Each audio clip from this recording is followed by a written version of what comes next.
Hi everybody and welcome back to Box Cake Beauties. Today, in honor of my good friend Joan who loves lemon flavors, I'm going to be making a lemon flavored box cake using this white super moist Betty Crocker mix. So you can also add some cranberries into it if you've got any leftover from your banana cranberry cake, which we tried last episode. So I'm also going to be adding that in for an extra tart and sweet flavor for our box cake mix. Let's get started. First things first is to make sure that you preheat your oven. Usually it's 350 degrees for these box cakes mixes. And also have a pre-greased tin or cake tin, as in this case, or bundt tin. Here I have a cup of lemon juice and zest of 1 lemon. And in this bowl I have my hack, which is 2 eggs and 1/4 cup of plain yogurt, which, as you know, replaces the 3 eggs called for on the recipe. And here I've got some leftover dried cranberries from our banana cranberry cake, and our bowl and our trusty whisk. So we're going to start. We start by whisking our eggs and yogurt together. Make sure that's really well mixed.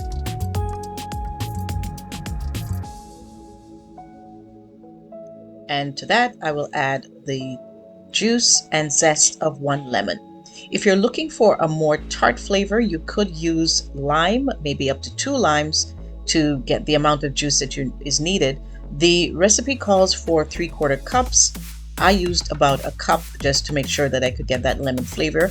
It does make the cake a more sort of sticky texture, more of a gummy texture.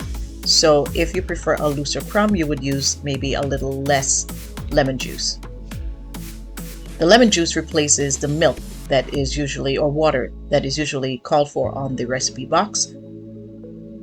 We start by mixing in a little bit of our box cake mix at a time to avoid lumps.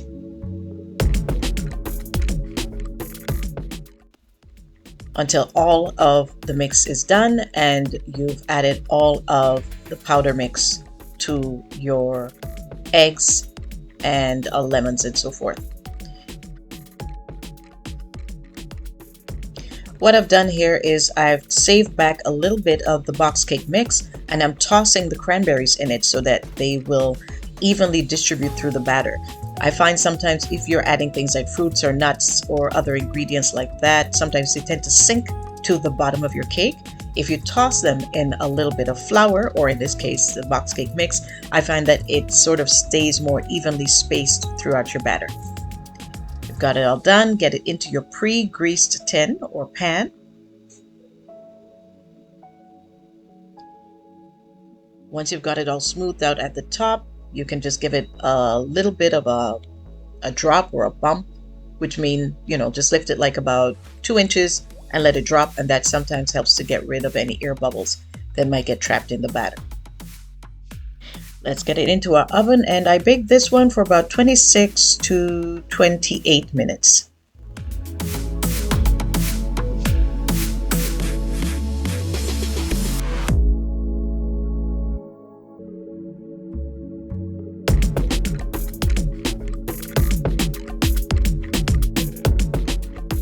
Here we are. It's our lemon cranberry cake.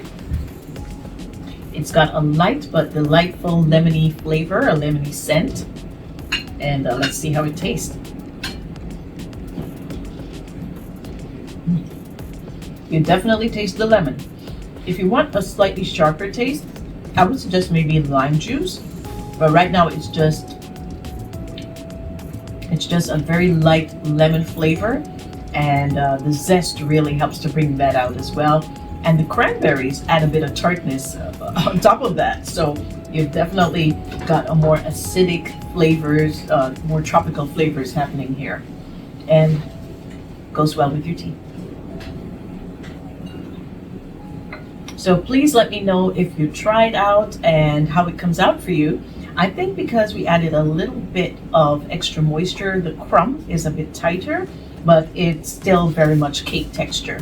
If you like a looser crumb, then perhaps you would use a little less moisture in your cake.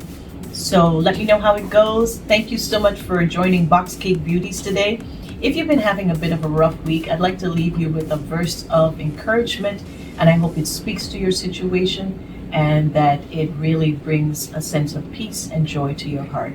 Thank you, everybody. Have a great day.